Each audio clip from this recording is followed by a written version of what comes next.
urban composer. Welcome to Attack the Media. Welcome to Attack the Media. Welcome to Attack the Media. Because they don't have it all like encyclopedias. Welcome to Attack the Media. Welcome to Attack the Media. Welcome to Attack the Media. Because they don't have it all like encyclopedias.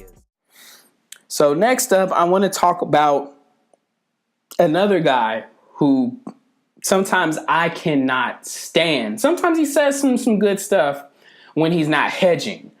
But this guy hedges so much, it's beyond belief.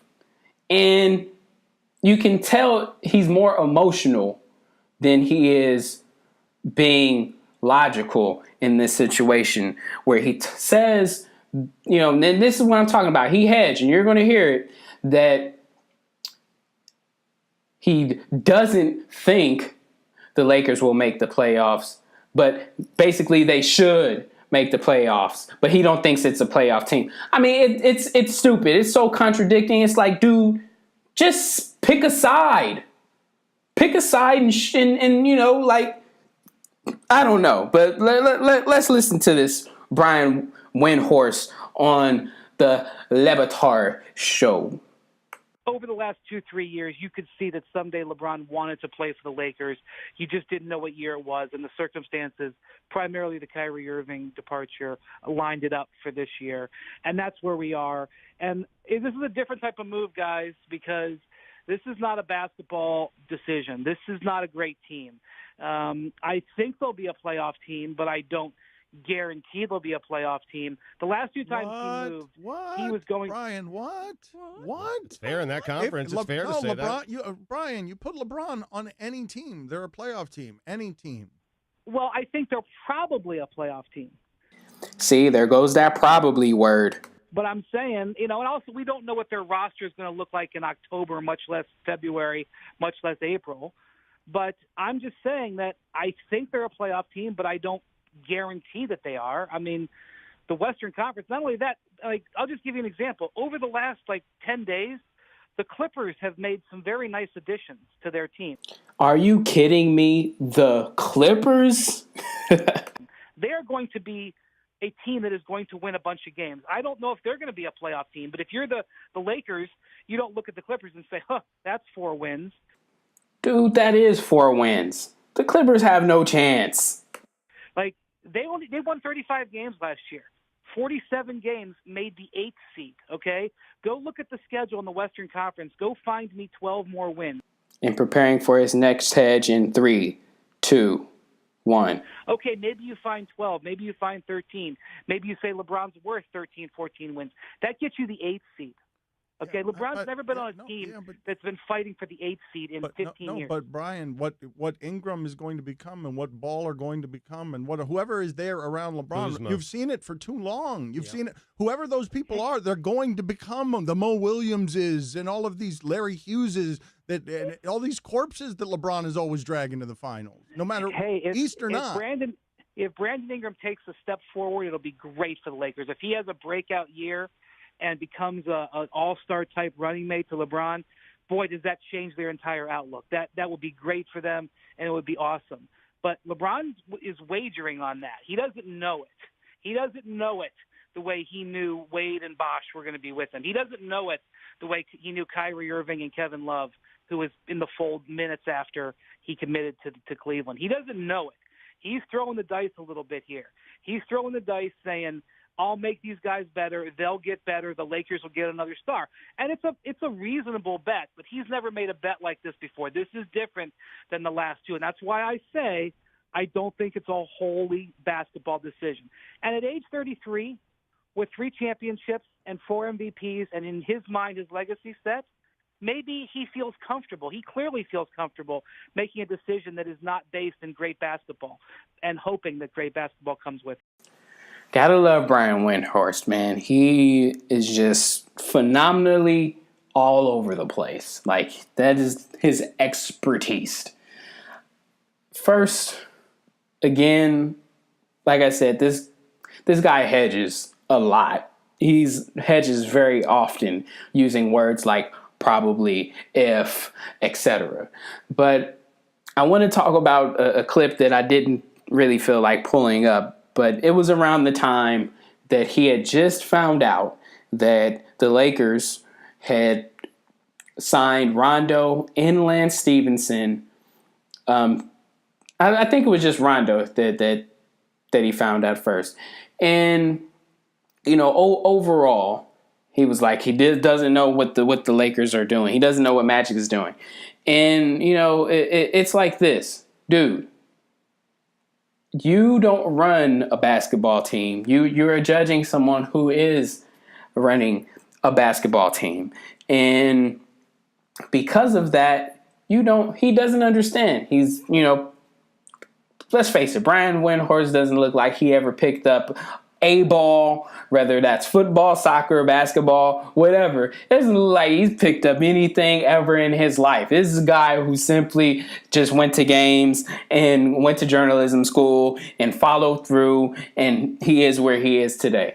So with that said, okay, especially for someone who hedges a lot, it's understandable that he doesn't get it. That the reason for the signing of Rondo, at least from an educated basketball standpoint, is this.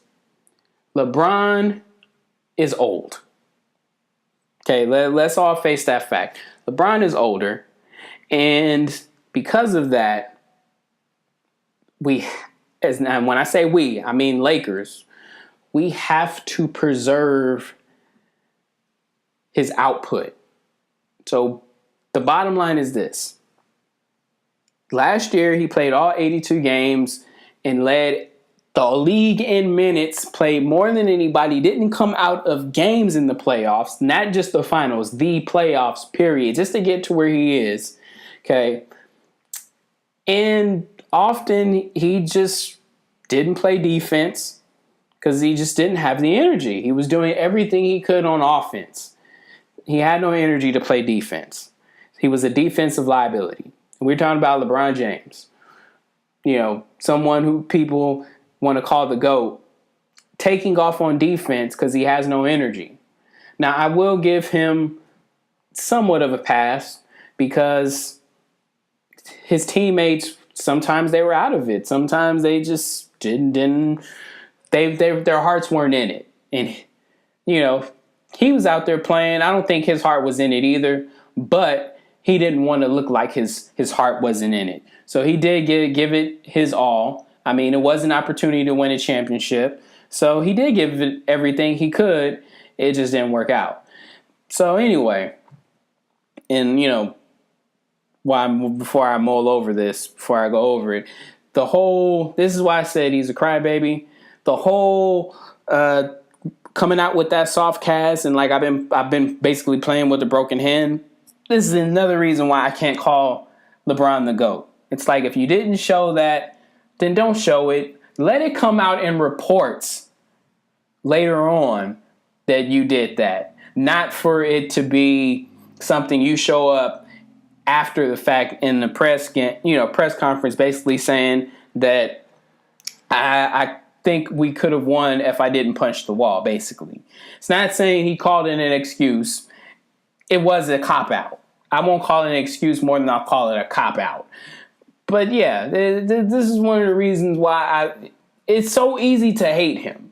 I still think he's a great athlete, but it's so many things that you can knock against him that brandsexuals will just go to bat for and be like, but his sweaty balls drip holy water.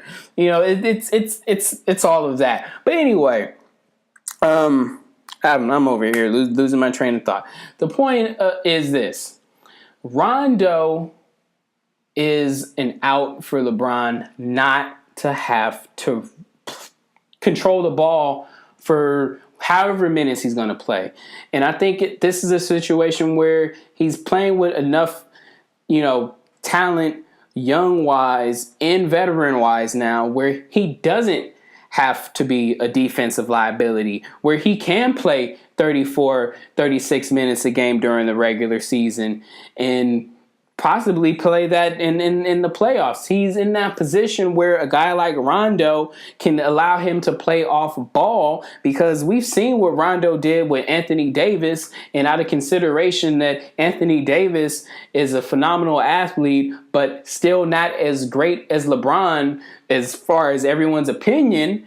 And if he's not as great as LeBron, and LeBron is the greatest player, and if LeBron, who can play off ball, because I've seen it, everyone's seen it, between him, Kevin Love, and others, that if he can play off ball, he actually is a bit more efficient than if he has the ball in hand. And we all know what he can do with the ball in hand. So the fact that guys like Lance Stevenson and Rondo are there means he can play off ball. He doesn't have to always have the ball in his hand, and he will be able to prolong not only his career, but he'll be able to lessen his minutes and not be a defensive liability. That is the logic behind the signings, outside of the secondary fact that these are one-year deals that still allow us, and again I mean us as the Lakers, to give another max contract to another perennial all-star. So the logic is there for someone who understands basketball and is running a basketball operation, not from someone commentating from the outside looking in saying, hey, what's going on? Because history does show that LeBron typically has shooters around him that he can pass to. But let me ask you this, with that formula, what is his record in the finals? Last time I checked, with that, it's 3-6. And for what it's worth, I actually have a clip that, and I'll probably put this in the next podcast because we're so far beyond right now, that you cannot beat Golden State at their own game. You cannot. It is not possible. So with that said, wouldn't one believe that you need to change the formula? Maybe there's something else.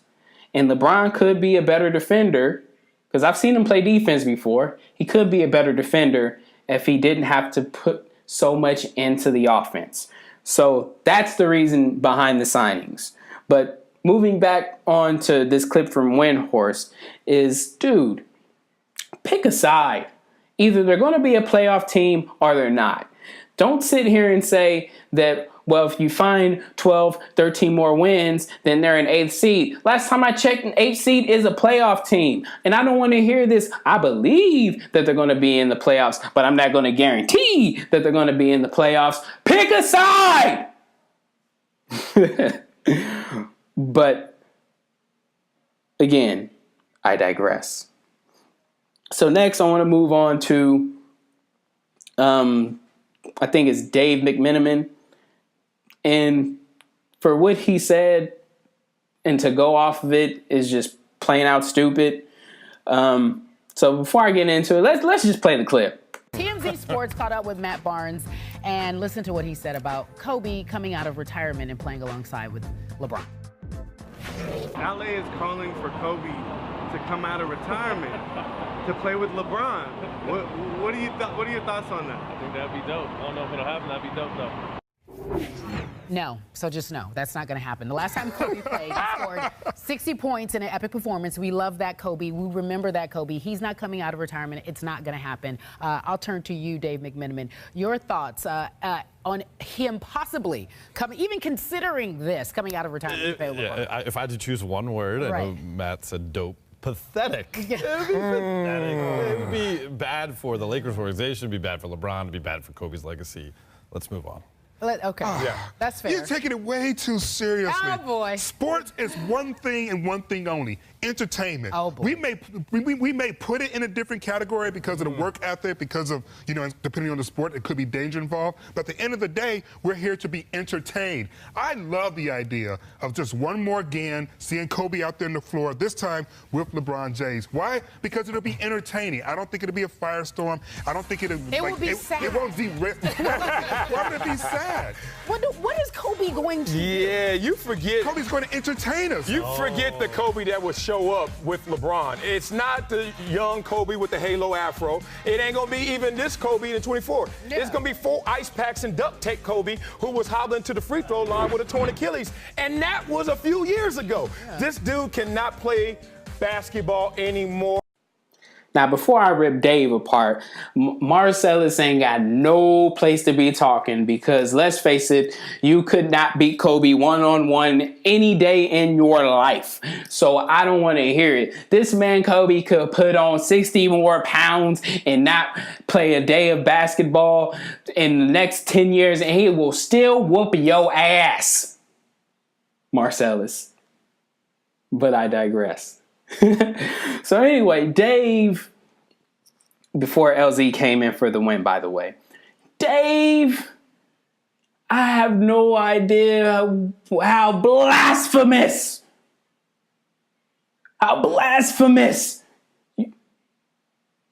you have to be to say something so stupid. First of all, fans, okay? F-A-N-S. Fans are saying they would like to see Kobe come out of retirement and play with LeBron. Okay? Let's just keep it real.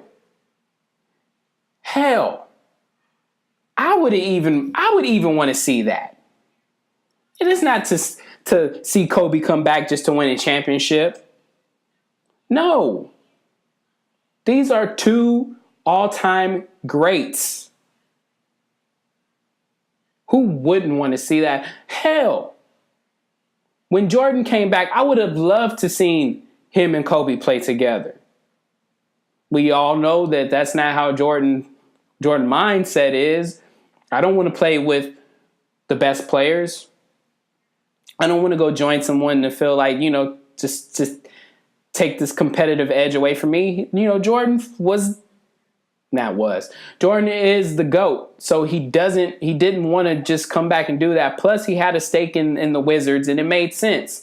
But before Jordan retired, he could have easily said, you know what? I think Kobe's the future. I want to play with Kobe. He could have easily done that, but he decided to just, let go for the second time in his career. But anyway, seeing Kobe and LeBron in the All-Star game, it's like they never played together like how this new format of All-Star game is. Like if the All-Star game was like that, dude, I would have loved to see that. You have no idea how awesome it was to see them play together in the Redeem team, okay?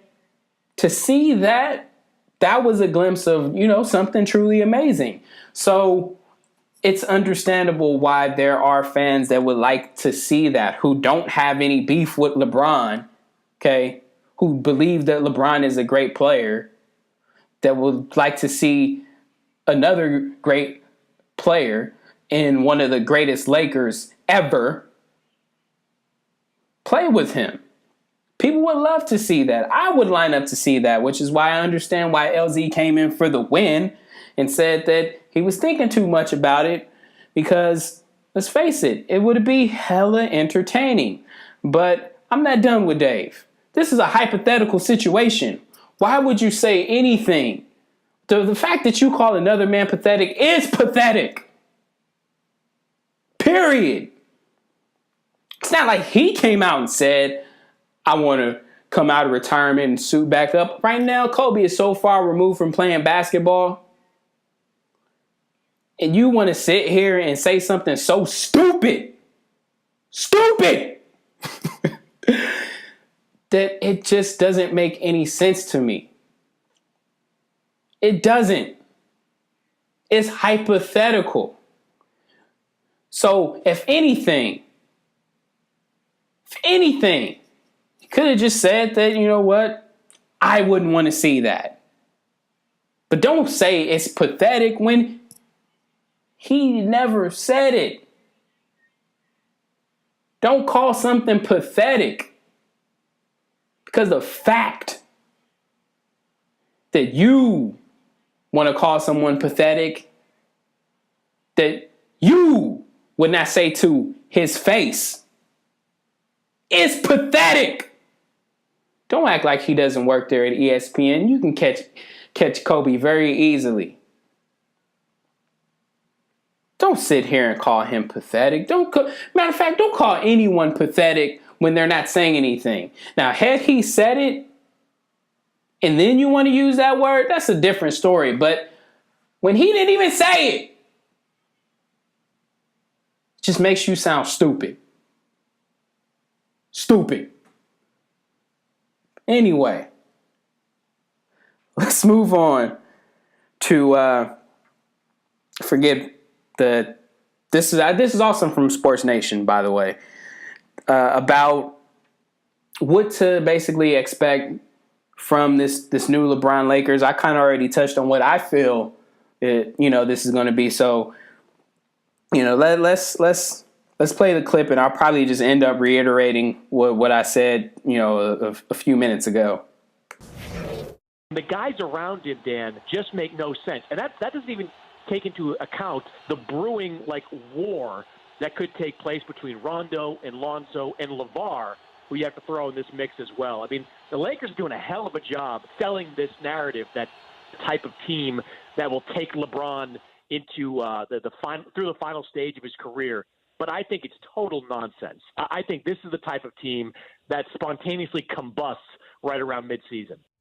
Okay, I think what Chris Mannix said was total nonsense. Why are we even LeVar? Why go LeVar? Yeah. Why go LeVar? That's when he lost me too. Why make him a story? Yeah. He's not even in the story. He's been quiet for how long? Months. And months. And for us, that's a lifetime. So meanwhile, now Chris' last name must be Manic because he suffers from manic depression from Laker greatness. He doesn't want to see the Lakers on top. Okay? Look, man, like I said, I kind of already touched on this about prolonging LeBron's career. And you know what? What I didn't say is this. I, for one, know, unless it's some divine miracle, and when I say divine miracle, if Kuzma becomes a consistent 20 and 7 rebound, 8 rebound type guy, 20 plus point 7 rebound type guy, Ingram becomes 20 plus points and 7 rebound type guy, okay? And Lonzo can average at least 16 and 10 assists a game, along with Rondo averaging somewhere around 10 points and 7 assists a game. Something of that nature. Okay, something of that nature, and Kuzma just becomes lights out shooter, and Zvi becomes, just averaging 16, 18 points and just shooting deadly from 3. Okay, these are a lot of divine miracles. Okay, and Mo Wagner just being lights out and actually playing defense. Okay, if this type of stuff happens, then we may be able to at least have a chance in the conference finals with the Warriors to knock them off. Okay?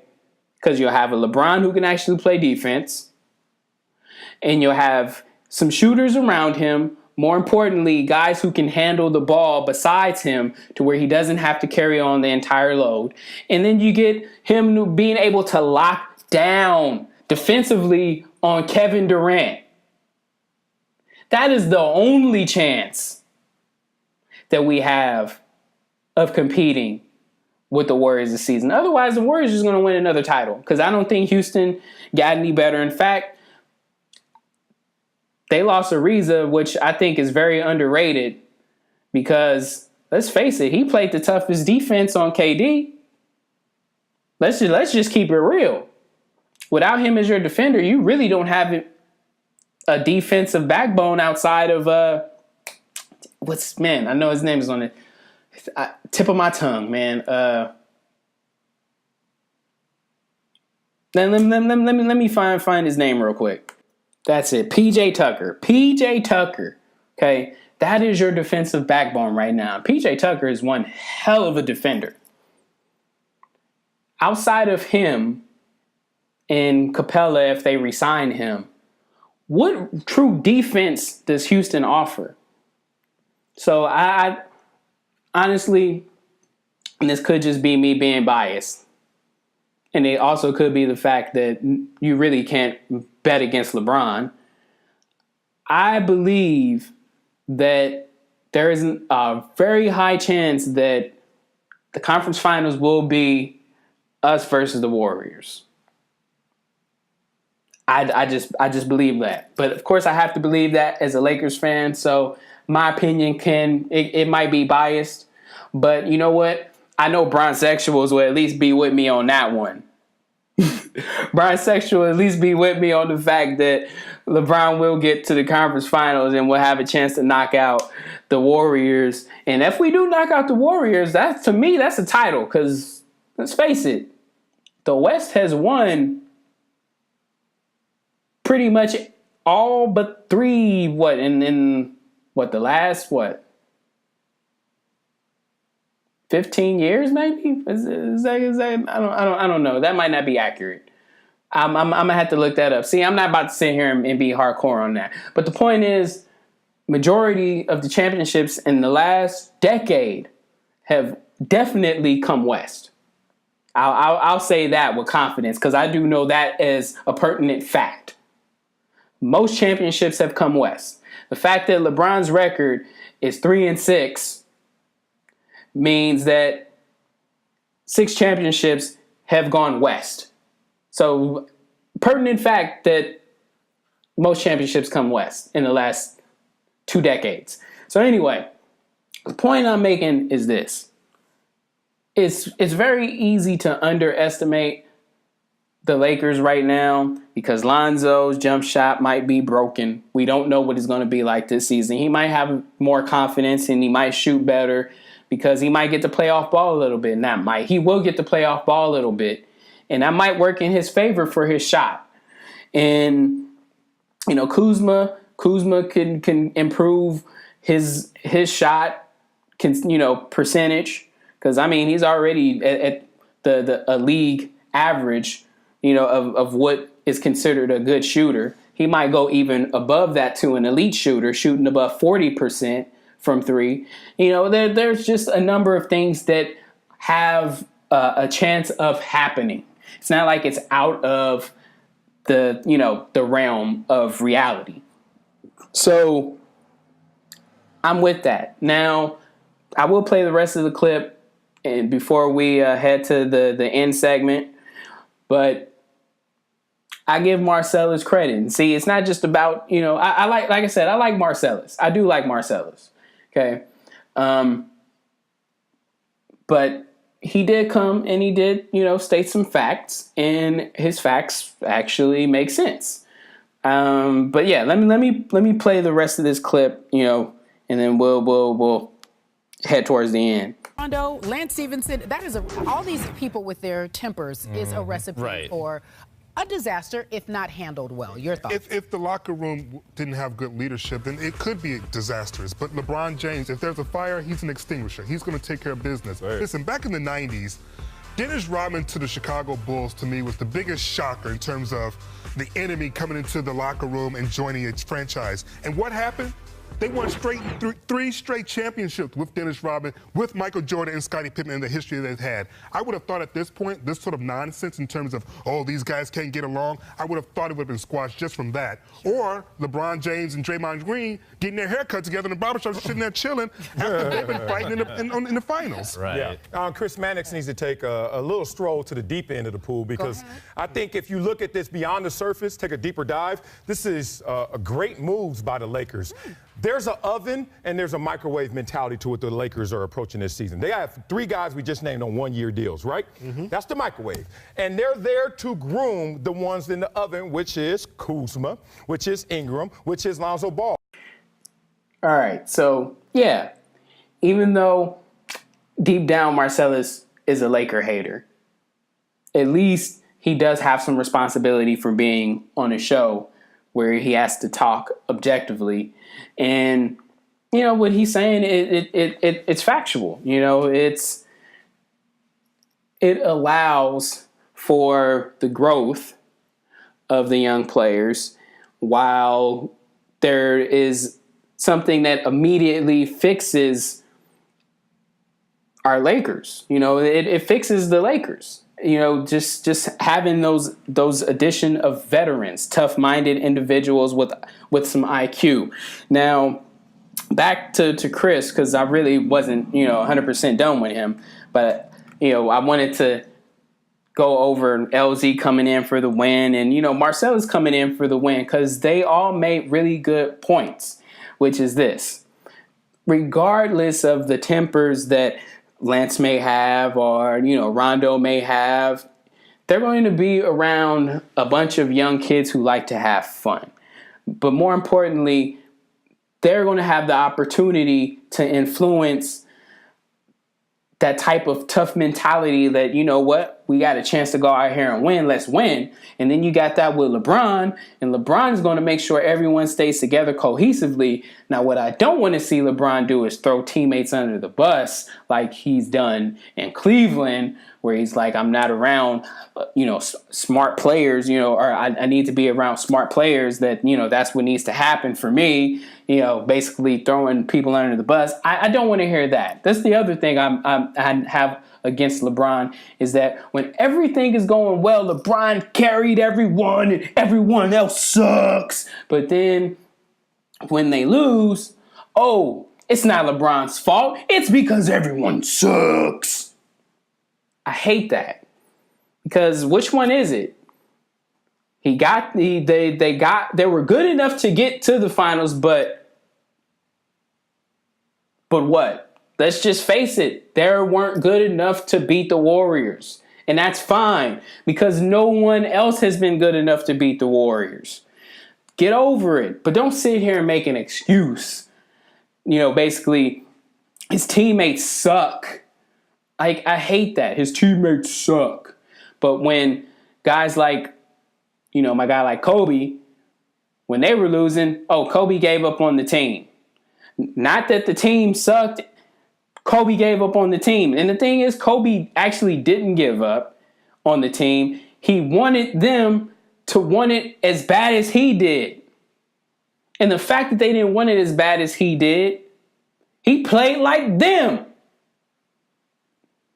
to try to get them to see what they weren't playing up to potential. I've never seen LeBron play with guys like Smush Parker or Kwame Brown. I mean, let's just be real.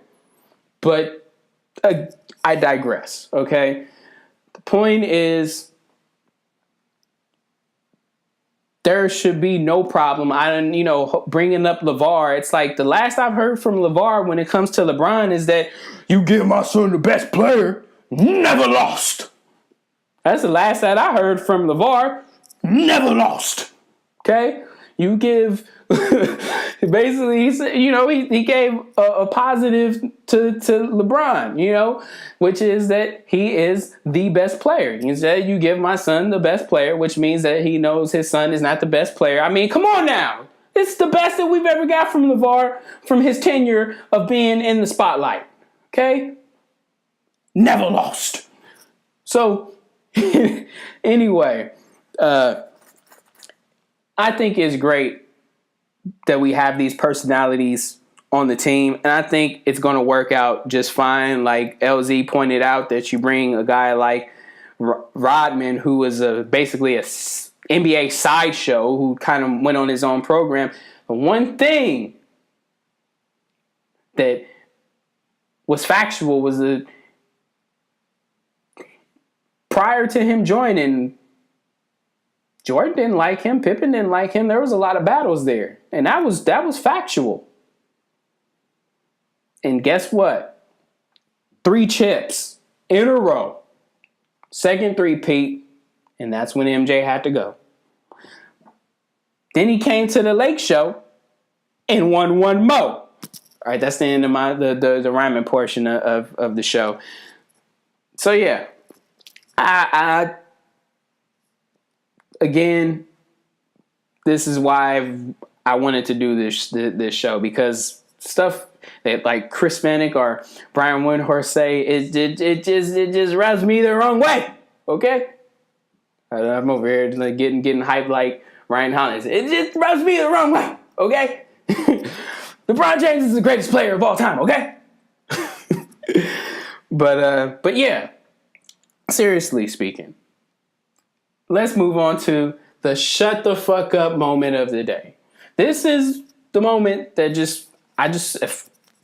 again, I love Shannon Sharpe. I'm a big fan. He's a great Hall of Famer. I watched him win the Super Bowl. Okay, I rooted for him because I really like the guy. But dude, when he went on to continue to talk about what Kobe has done for people, oh my gosh, it should just rub me the wrong way. It just made me want to say, shut the fuck up. I mean, it's beyond me being a Kobe fan. It's the fact that you shouldn't be informing people the wrong information. And I have some clips of Kobe doing things for people outside of the fact that he has done and still does things for Make-A-Wish Foundation. Let's just keep it real. Kobe has done many, many things. And like I said earlier, Shannon, you live here. Have you been to Skid Row? Have you given anything to anybody that needed? Let's listen to Shannon Sharpe bury himself. And several reporters said that several fans were heard to grouse, Kobe would have been here. Because this is still Kobe's town. It just is. It's Kobe's town. Kobe would have been here? Yeah. Kobe was here for 20 years and never gave out anything. Okay. But all of a sudden now, because LeBron didn't, Kobe would have. That's what I'm confused by. And Shannon, I'm confused by how you blurt some shit out without even knowing. Because you so in love with LeBron. Because you love him. Because he's the greatest of all time, Look, do not let your adoration of someone blind you so much that you just believe that it's raining when someone pissing on your head from a roof. Never lost. Okay? It's beyond stupid. Shannon, you have a responsibility to the people that watch you, that listen to you, that look up to you, to place another brother, the guy with the same skin as you, to place him down just to put another up. Because you love him. You love him. It's ridiculous. And that's the shut the fuck up moment of the day. I'm going to leave you guys with some clips of Kobe doing some stuff for the people of Skid Row and what he did towards the end of his career, since Shannon said he been here 20 years and ain't did shit. Other than that, I appreciate y'all for listening to the show. We'll have more. I wanted to make this one jam-packed. The rest of them probably won't be this long. But if you listen all the way to the end, shout out to you. I might have something for you in the next couple weeks. Look out. Never lost.